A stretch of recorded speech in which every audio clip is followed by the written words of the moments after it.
నేటి సభాధ్యక్షులు పెద్దలు పొంగులేటి శ్రీనివాసరెడ్డి గారి సందేశం.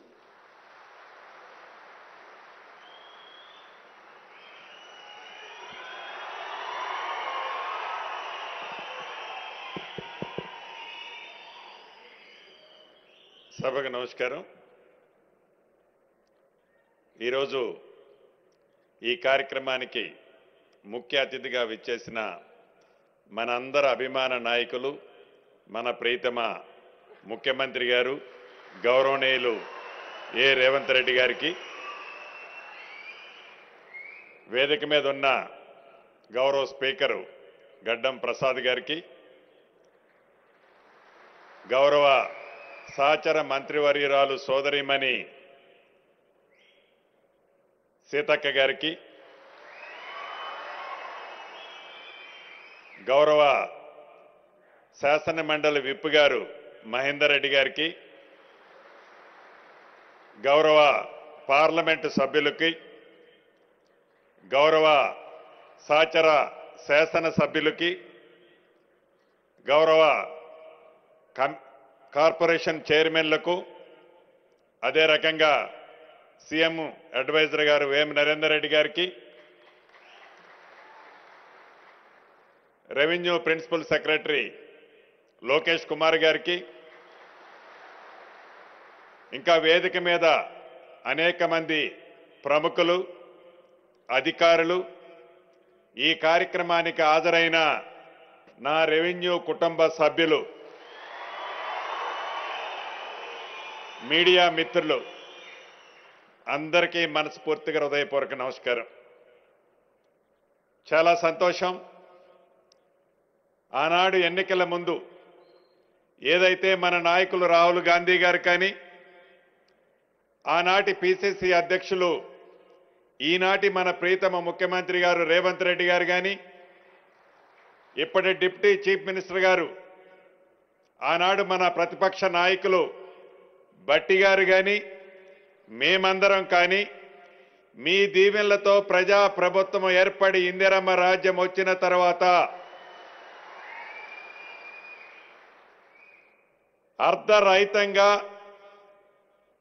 ఆనాటి ప్రభుత్వం అర్ధరాత్రి తీసుకొచ్చిన ఏ చట్టం, రెవెన్యూ చట్టాన్ని తీసుకొచ్చి ప్రజలను ఇబ్బంది పెట్టిందో, ధరణి అనే ఒక భయంకరమైన భూతాన్ని ప్రజలకి ఇబ్బంది కలగకుండా దాన్ని అరేబియా మహాసముద్రంలో వేస్తామని చెప్పిన మాట ప్రకారం సముద్రంలో వేయటమే ముఖ్యం కాదు, అర్ధరాత్రి ఆనాటి ప్రభుత్వంలాగా ప్రజలకు ఉపయోగకరం కాని చట్టం కాకుండా ప్రజలకి చుట్టములా ఉండే ఒక అద్భుతమైన చట్టాన్ని తీసుకురావాలని గౌరవ ముఖ్యమంత్రి సూచనలతో, గౌరవ కేబినెట్ మంత్రుల సూచనలతో, అనేక మంది శాసనసభ్యులు, పార్లమెంటు సభ్యుల సూచనలతో, నిద్రపోని అనేక రాత్రులు అధికారులు చాలా మంది కష్టపడి అద్భుతమైన భూభారతి చట్టం 2025 చట్టాన్ని తీసుకొచ్చి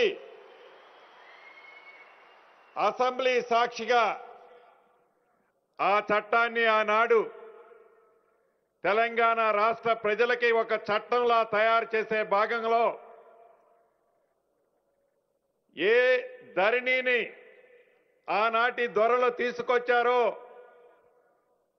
ఆ ధరణిలో లోపాలని భవిష్యత్తులో ప్రజలకి తెలియజేసే ఉద్దేశంతో తెచ్చే చట్టాన్ని ఆపాలని అసెంబ్లీ సాక్షిగా వారు చేసిన ప్రయత్నం రాష్ట్ర ప్రజలందరూ చూశారు. దానికి ప్రత్యక్ష సాక్ష్యం గౌరవ స్పీకర్ గారు కూడా ఇక్కడే ఉన్నారు. అయినా ప్రజలకిచ్చిన మాటే మాకు ముఖ్యమని గౌరవ ముఖ్యమంత్రి గారు సూచనలతో అద్భుతమైన చట్టాన్ని జనవరి మొదటి వారం ఈ సంవత్సరంలో తీసుకొచ్చి 90 రోజుల్లో ఆ చట్టానికి విధి విధానాలు అంటే రూల్స్ అండ్ రెగ్యులేషన్స్ ను కూడా తయారు చేసి, ఆ రూల్స్ అండ్ రెగ్యులేషన్స్ ను కూడా తయారు చేసేటప్పుడు నాకు తెలిసి గౌరవ ముఖ్యమంత్రి గారు ఒక 36-37 గంటలు నిద్రపోయి ఉండరు. చాలా సందర్భాల్లో గౌరవ ముఖ్యమంత్రి గారిని మేము విసిగించుంటాం. అయినా ఓపికగా ఒక చట్టం చేస్తున్నాం. ఆ చట్టానికి ఆనాడు 2020లో చేసిన చట్టం ధరణి చట్టానికి 3 సంవత్సరాలైనా దానికి రూల్స్ రెగ్యులేషన్స్ ఆనాటి ప్రభుత్వం చేయలే. కానీ మనము చేసిన భూభారతి చుట్టము లాంటి చట్టానికి 90-92 రోజుల్లోనే అధికారుల కృషితో సహచర కేబినెట్ మంత్రుల సూచనలతో గౌరవ ముఖ్యమంత్రి గారి ఆదేశాలతో రూల్స్ అండ్ రెగ్యులేషన్స్ తయారు చేయటమే కాకుండా ఏప్రిల్ 14వ తారీఖు డాక్టర్ బిఆర్ అంబేద్కర్ గారి జన్మదినాన్ని పురస్కరించుకొని ఈ భూభారతి చట్టాన్ని తెలంగాణ రాష్ట్ర ప్రజలకి గౌరవ ముఖ్యమంత్రి రేవంత్ రెడ్డి గారి చేతుల మీదుగా అంకితం చేసిన సంగతి కూడా మీ అందరికీ తెలిసిందే. చట్టాన్ని అయితే అద్భుతంగా చేసుకున్నాం. ఈ చట్టం దేశంలో అన్ని రాష్ట్రాలకు ఒక రోల్ మోడల్గా ఉండే విధంగా ఎక్కడా చిన్న లోపాలు లేకుండా బ్రహ్మాండమైన చట్టాన్ని తయారు చేసుకొని దానికి విధి విధానాలు నిర్మించుకొని ఆ చట్టం ఆధారంగా ప్రజలలోకి ఆనాటి ధరణితో ఇబ్బంది పడ్డ ప్రజలని విముక్తులను చేయటం కోసం ముఖ్యంగా భూములున్న ఆసాములకి పూర్తి భద్రత కల్పించే విధంగా ఆనాటి దొరల ఆలోచనలకి భిన్నంగా ప్రజా ప్రభుత్వం పేదవాడి భరోసా ఇచ్చే విధంగా పేదవాడి ఆత్మ గౌరవానికి ఎన్నుదండుగా ఉండే విధమైన ఈ చట్టంతో 3 విడతల్లో పైలట్గా 4 మండలాల్లో రాష్ట్ర వ్యాప్తంగా చేశాం. ఈ చట్టం యొక్క ఫలితాలు ఎలా ఉంటాయని తర్వాత ప్రతి జిల్లాలో 32 జిల్లాలలో ప్రతి మండలంలో మళ్ళీ చేశాము ఒక గ్రామంలో. అవి అయిన తర్వాత జూన్ 2వ తారీఖు నాడు రాష్ట్ర అవతరణ దినోత్సవం సందర్భంగా రాష్ట్ర వ్యాప్తంగా ఆ ధరణితో ఇబ్బంది పడ్డ రైతన్నలకు భూములున్న ఆసాములకు పూర్తి భద్రతతో ఉన్న ఈ చట్టంతో అప్లికేషన్లు సేకరించడమే కాకుండా గడిచిన ఈ 2.5 నెలలలో ఏవైతే ఆనాడు రాష్ట్ర వ్యాప్తంగా 8,65,000 అప్లికేషన్లు వచ్చాయి. అదనంగా ఆనాడు 2020 చట్టం చేసేటప్పుడు ఏదైతే సాదా బైనామాలకి మీరు అప్లై చేసుకోండి, ఆ సాదా బైనామాల సమస్యల్ని పరిష్కరిస్తామని చెప్పిన ఆనాటి దొరవారు ఆ చట్టంలో సాదా బైనామాల అంశాన్ని పెట్టని కారణంగా ఆన్లైన్లో అప్లికేషన్లు అయితే తీసుకున్నాం. కానీ ఒక్క సమస్యకు కూడా సాదా బైనామాల సమస్యలు పరిష్కరించలే. దాని ఆధారంగా ఆనాటి దొరవారి ప్రభుత్వంలోనే కోర్టుకి కొంతమంది పిల్లి రూపంలో వేశారు. అంటే సాదా బైనామాలకు సంబంధించిన 9,26,000 అప్లికేషన్లతో పాటు 8,65,000 అప్లికేషన్లు మళ్ళీ రెగ్యులర్గా వారి కష్టాలు బాధలకు సంబంధించిన అంశాలు అప్లికేషన్ల రూపంలో ఈ భూభారతి చట్టం వచ్చిన తర్వాత గ్రామానికి రెవెన్యూ అధికారులే ధరణి లాగా చెప్పులు అరిగిందాకా ఎంఆర్ఓ చుట్టూ, ఆర్డీఓ చుట్టూ, అడిషనల్ కలెక్టర్ చుట్టూ, కలెక్టర్ చుట్టూ, సిసిఎల్ఐ చుట్టూ తిరగకుండా రాష్ట్ర యంత్రాంగం, రెవెన్యూ యంత్రాంగమే గౌరవ ముఖ్యమంత్రి రేవంత్ రెడ్డి గారు సూచనలతో మీ రెవెన్యూ గ్రామానికి మీ ఇంటి వద్దకే రెవెన్యూ అధికారులను పంపించి మీరిచ్చిన 8,65,000 అప్లికేషన్ని ₹1 కూడా ఛార్జీ చేయకుండా తీసుకోవటం జరిగిందని ఈ వేదిక ద్వారా ఒక్కసారి రాష్ట్ర ప్రజలకి గుర్తు చేస్తున్నాను. అంతేకాదు వీటిని పరిష్కరించే దాంట్లో భాగంగా 3 అడ్డంకులున్నాయి. మొదటిది ఏదైతే సాదా బైనామాలకు సంబంధించిన అంశం ఆనాటి దొరవారు చేసిన తప్పిదాల వల్ల కోర్టులో ఆ కేసు స్టేలో ఉంది. ఆనరబుల్ కోర్టులో భూభారత్ వచ్చిన తర్వాత ఏజీ గారితో గౌరవ ముఖ్యమంత్రి గారు కేబినెట్ అనేక పర్యాయాలు చర్చించి ఆ స్టేని గడిచిన వారం రోజుల కిందే ఆనరబుల్ కోర్టు నుంచి దాన్ని స్టేని వెకెట్ చేయించుకోవడం కూడా జరిగింది. ఆ 9,26,000 అప్లికేషన్లు ఏవైతే ఉన్నాయో దాంట్లో న్యాయపరమైన ఎలిజిబుల్ ఉన్నాయి. తప్పకుండా గౌరవ ముఖ్యమంత్రి గారి సూచనలతో వాటిని పరిష్కరించే కార్యక్రమాన్ని వడివడిగా చేపట్టబోతున్నాం. రెండో అంశం, ఆనాటి దొరవారు చెప్పిన కార్యక్రమం, ఆనాటి దొరవారి మాట వినలేదని అర్ధరాత్రి ప్రతి గ్రామంలో ఉండే రెవెన్యూ వ్యవస్థ, అది విఆర్ఓలు కావచ్చు, విఆర్ఏలు కావచ్చు, వారందరినీ ఒక్క పెన్ను పోటుతో రోడ్డును పడేశారు. ఏ రెవెన్యూ గ్రామంలో రెవెన్యూ వ్యవస్థ లేదు. ఏదన్నా ప్రకృతి విపత్తు వస్తే, అంటే మొన్న కామారెడ్డిలో వచ్చినట్లు, అంతకుముందు ఖమ్మం జిల్లాలో వచ్చినట్లు, గోదావరి పరివాహక ప్రాంతాల్లో వచ్చినట్లు ఏదైనా విపత్తు వస్తే ఆ విపత్తును కూడా ప్రత్యక్షంగా చూసి ఆ రెవెన్యూ అధికారులు ఆర్డీఓ గారికో కలెక్టర్ గారికో చెప్పే వ్యవస్థ కూడా లేదు అనే జ్ఞానం కూడా లేకుండా ఆ వ్యవస్థని రోడ్డు మీద ఆనాటి ప్రభుత్వం పడేసిపోతే, మీ దీవెళ్లతో వచ్చిన ఈ ప్రజా ప్రభుత్వం ఎన్నికల ముందు చెప్పిన మాట ప్రకారం రాష్ట్రంలో ఉన్న 10,954 రెవెన్యూ గ్రామాలకు మన ప్రభుత్వం, అంటే ఇందిరమ్మ ప్రభుత్వం వచ్చిన తర్వాత రెవెన్యూ అధికారుల్ని ఇస్తామన్న మాట ప్రకారం ఈనాడు క్లస్టర్లుగా చేసి 6,860 క్లస్టర్లు చేసి ఈరోజు గౌరవ ముఖ్యమంత్రి రేవంత్ రెడ్డి గారి చేతుల మీదుగా వారికి సర్టిఫికెట్లు ఇచ్చి ప్రతి రెవెన్యూ గ్రామానికి రెవెన్యూ అధికారిని, బాధ్యతాయుతమైన అధికారిని నియమించే కార్యక్రమాన్ని ఈరోజు నెరవేర్చుకోబోతున్నాం. ఇక మూడో అంశం ఒక్కటి ఉంది. ఇందాక సెక్రటరీ గారు చెప్పినట్లు సర్వేర్ల అంశం, ఇది పెద్ద సమస్య.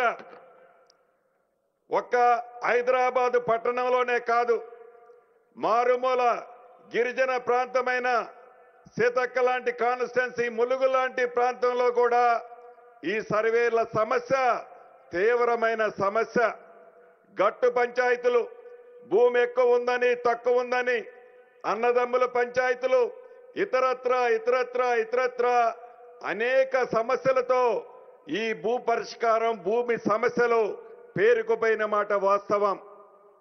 దీన్ని ఎలా పరిష్కరించాలన్నది దేశంలోని అనేక రాష్ట్రాలకి మన రెవెన్యూ సిబ్బందిని పంపించి అనేక రాష్ట్రాల్లో ఉన్న మోడల్స్ని సేకరించి చివరికి ప్రభుత్వ పక్షాన ఈనాడున్న 318 సర్వేర్లకు అదనంగా ఇంకా ఒక 800 చిల్లర సర్వేర్లని, గవర్నమెంట్ సర్వేర్లని అపాయింట్ చేస్తూ అదనంగా రాష్ట్ర వ్యాప్తంగా 7,000 మంది లైసెన్స్ సర్వేర్లను కూడా రాబోయే ఉగాది నాటికి రాష్ట్ర ప్రజలకి వాళ్ళను కూడా అంకితం చేయటం జరుగుద్దని కూడా ఈ వేదిక ద్వారా మీకు తెలియజేస్తున్నాను.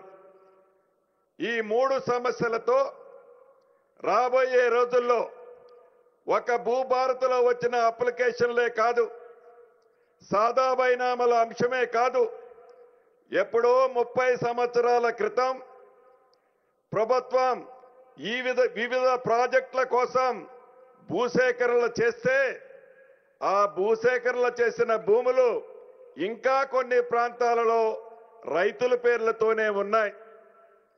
వాటిని ఇంకా రైతులు ఆ పానీ నకల్లో, ఆ పానీలో కొన్ని ప్రాంతాల్లో వారి పేర్లే కనిపిస్తున్నాయి. అంతేకాదు ఈ భూభారతి చట్టం ప్రతి డిసెంబర్ 31వ తారీఖు నాడు జమాబందీ కార్యక్రమం కూడా ఏదైతే సాఫ్ట్వేర్లో ఉన్న ఈ ప్రింట్ని హార్డ్ కాపీ ప్రింట్ తీసి ప్రతి రెవెన్యూ గ్రామాల్లో దీన్ని తప్పకుండా ఆ గ్రామంలో ఆ సంవత్సరంలో ఎవరైతే అమ్ముకున్నారో కొనుక్కున్నారో ఎవరి పేరు చేంజ్ అవ్వాలనో ఈ రెవెన్యూ అధికారి చెప్పిన అంశాన్ని ఆధారంగా ఆ ఎంఆర్ఓ గారు ఆ ఆర్డీఓ గారు ఆ రికార్డులని ఆ సంవత్సరంలో జరిగిన ట్రాన్సాక్షన్స్ అన్నిటినీ నీటిగా ఏ సమస్య రాకుండా స్పాట్లో అక్కడే పరిష్కరించే మార్గం కోసం ఈనాడు ఇంత పెద్ద ఎత్తున మనం ఏర్పాటు చేసుకున్న ఈ వ్యవస్థ తప్పకుండా ప్రజలకు ఉపయోగపడుతుందని మనస్ఫూర్తిగా కోరుకుంటున్నాను. ఇంకా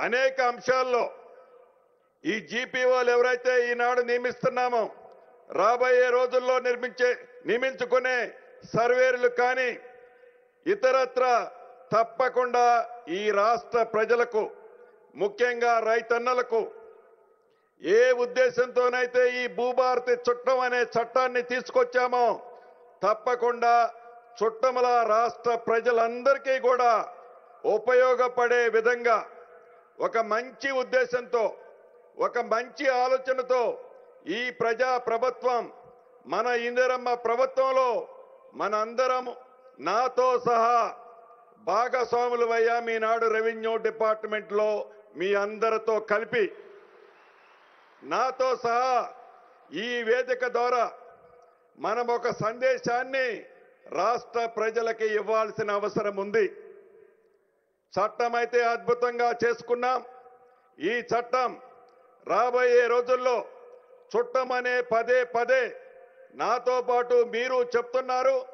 ఈ చెప్పేదాన్ని రాష్ట్ర ప్రజలకి నాతో సహా మనందరం ఒక ప్రతిజ్ఞ కూడా చేయాల్సిన అవసరం ఉంది. కాబట్టి తప్పకుండా అందరూ లెగిచి మీ రైట్ హ్యాండ్ని ముందుకు సాపి నేను చెప్పింది మీరు చెప్పాలని మనస్ఫూర్తిగా కోరుకుంటూ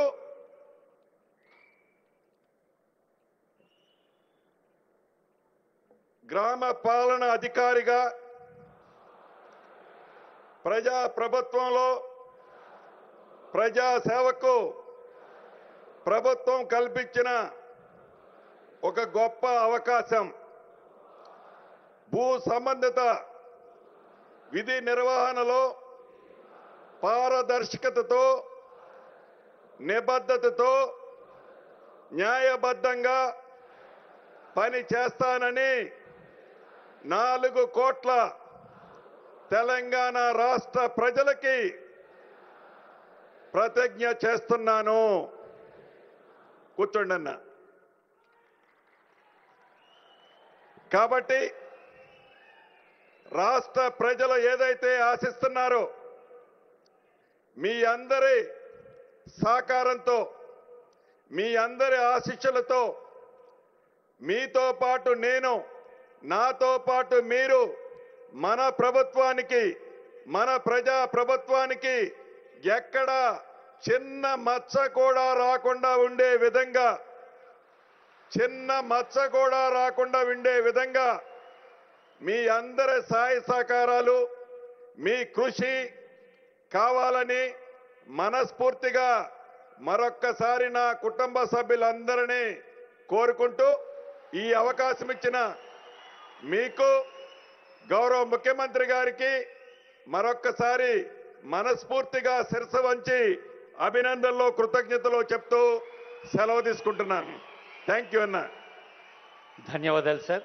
సభాధ్యక్షులు రెవెన్యూ శాఖ మంత్రులు వారి స్ఫూర్తిదాయక సందేశానికి ధన్యవాదాలతో 4 కోట్ల తెలంగాణ ప్రజల సేవలో లాల్ బహదూర్ స్టేడియంలో కానీ ఈ హైటెక్స్లో కానీ వేలాది మంది నియామక పత్రాలు అందుకున్న వాళ్ళు బహుశా వాళ్ళ ఇంటి గోడల మీద ఒక సూక్తి రాసుకొని ఉంటారు. ఇవాళ టీచర్స్ డే కదా, స్కూల్ గోడల మీద ఉన్నట్టు. ముఖ్యమంత్రి గారు ఒక వాక్యాన్ని బాగా స్ట్రెస్ చేస్తుంటారు. ఉద్యోగం కాదిది భావోద్వేగం అని. And emotional attachment towards the given duty. మరి ఇందాకే అనుకున్నాం, సీఎం గారు రాకముందు ఆనరబుల్ సీఎం, డిప్యూటీ సీఎం, మంత్రులు, పెద్దలందరూ రోజుకు 18 గంటలు తెలంగాణ కోసం తపనతో పనిచేస్తున్నప్పుడు dedicated leader gets a dedicated team. ఆ డెడికేటెడ్ లీడర్కు మనమంతా డెడికేటెడ్ టీమ్గా ఉండాలని హామీ ఇస్తూ, ఎక్కడైనా బహిరంగ సభలంటే ప్రజలు ఉంటారు, కానీ తెలంగాణ ప్రజాపాలనా ప్రభుత్వంలో వేలాది మంది ఉద్యోగులు ఉంటారు. ఈ బహిరంగ సభను